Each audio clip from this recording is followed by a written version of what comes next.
Greetings, everyone. Pete Pardo here from Sea of Tranquility. Welcome to day 10 of albums that are 30 years old in 2023 as we look back on our 31 favorites from 1993. These albums are celebrating their 30th birthdays or 30th anniversaries, however you like to look at it. So we have handpicked our favorite 31 because there's 31 days in March. Each and every day, we're both giving a different pick until we get to the end of the month. And of course, at the end of the month, I'll give you a bonus episode with some of my honorable mentions of the albums that didn't quite make the top 31 cut. This was a tough month because a lot of good albums, but as opposed to like maybe 83 or 73, maybe not as many drop-dead classic albums. Yeah, some, but not as many. So a lot of the albums that I'm talking about this month and some of the ones that didn't quite make the cut, I kind of feel very similarly about. Really like them a lot, but there's none that, like, to me, there's a few that stood out amongst the others, but it was tough to just kind of pick out the 31 because they're all really good, right? But as you'll see when I get to my honorable mentions, there's going to be another really crop of good albums that came out. And I've actually done quite a bit of switching out and in during the month already, looking ahead to what I haven't talked about. So it's been that kind of month. So, but a lot of really good music, including this one here. This was one of the ones that had to be here. This is a drop-dead classic from 1993, released September 14th of that year, recorded at Morrisound Recording Studios in Florida.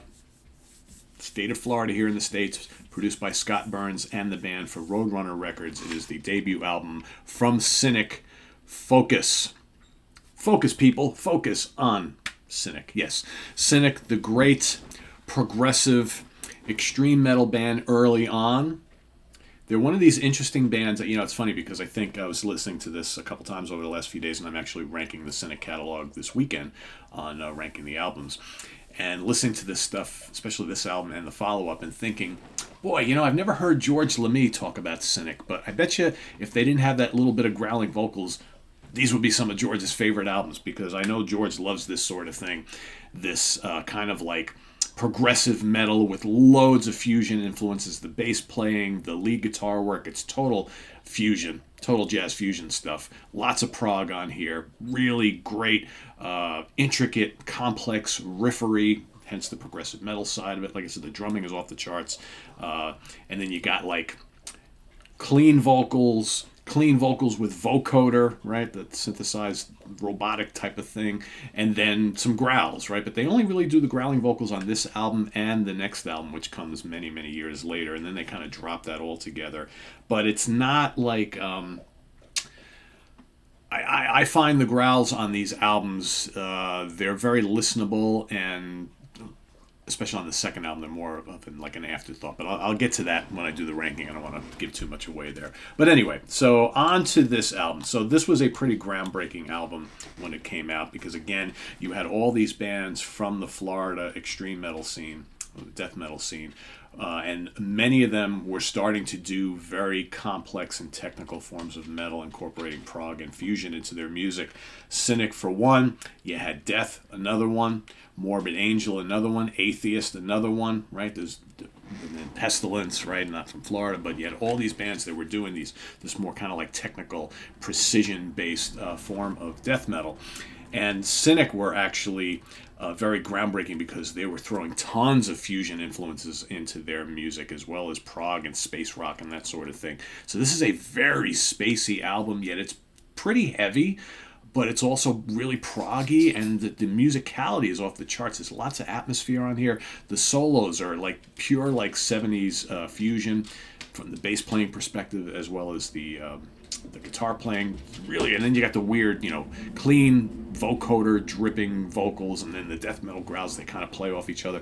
It's on first listen, it's really weird, but the more you check this album out, the more you just realize the brilliance of this band. And this is really groundbreaking stuff, because other bands have done this sort of thing in their wake, so to speak. So here, the band was comprised of Paul Masvidal on vocals, guitar, and guitar synthesizers. Lots of guitar synth work on this album.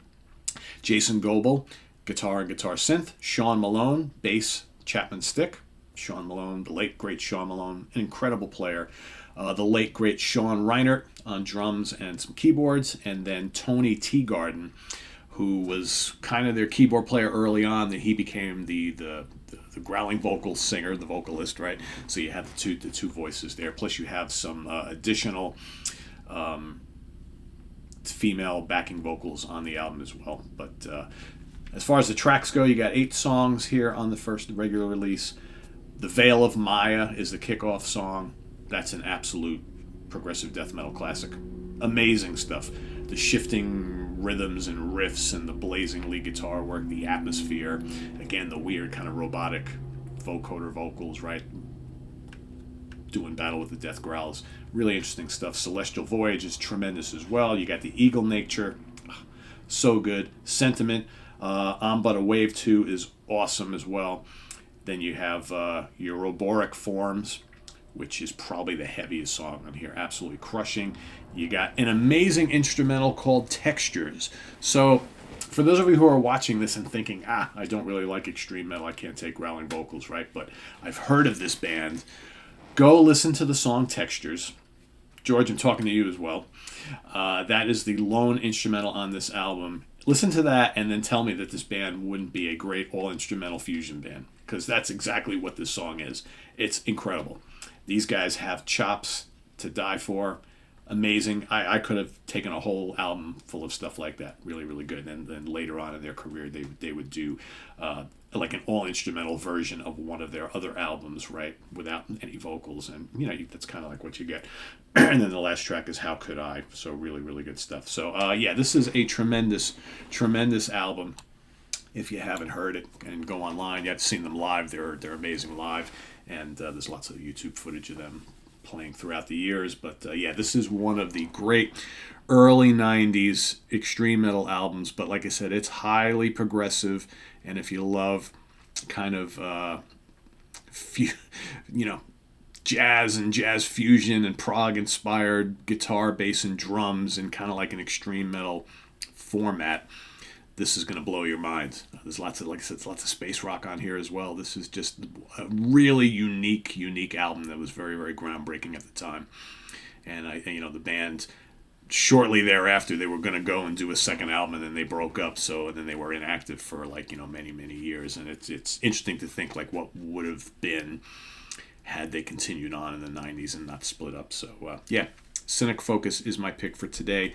Day 10, let us know if you are a fan. If you know about this album, let us know what you think in the comments below. Otherwise, let's hear your pick for Day 10 as we move on to number 31. And we'll see you again tomorrow for another one. So visit us on the web at www.seatranquility.org. We're on Facebook. We're on YouTube all together all the damn time. Please subscribe if you haven't already and click on that notification bell so you get alert of all of our content as it posts. And please do hit the like button before you go. Also down below, we've got the links to our Ko-Fi page for channel donations, as well as the link to our merch page where you can get all sorts of cool Sea of Tranquility gear. And stay tuned. What do we got coming up on the channel? Of course, it's Friday morning. So Friday morning at the Funhouse. Martin and I will be entering in the Funhouse in just a little bit. So stay tuned for that. We've also got the UK Connection coming up on Saturday. All right, so that's another fun show between Simon, Stephen, and myself. We've got Ranking the Albums, like I mentioned, with Cynic coming up on Sunday.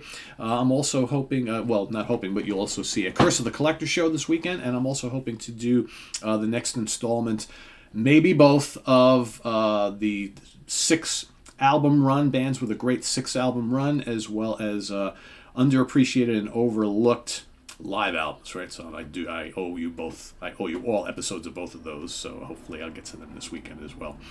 And then we've got kicking off the work week on Monday with the Hudson Valley Squares in the Prague Seat crossover, right? So join members from both teams as we look at bands, heavy bands, who had a prog album or two, and some prog bands who had a heavy album or two. Everybody's going to talk about a couple of their favorites, talk about why they are either real heavy or real proggy, right? And why it was a kind of a shift for them. So that's coming up on Monday. And then we've got the Monsters Den next Thursday, where we will be talking about dissecting and reviewing the fairly new movie called Megan, right? So one of the great how AI can go wrong, I guess, right? So that's coming up on Thursday. So lots happening here on the Sea. So we look to see you all for every bit of it. Till then, I'm Pete Pardo. Have a good weekend, everybody. See you soon. Bye-bye.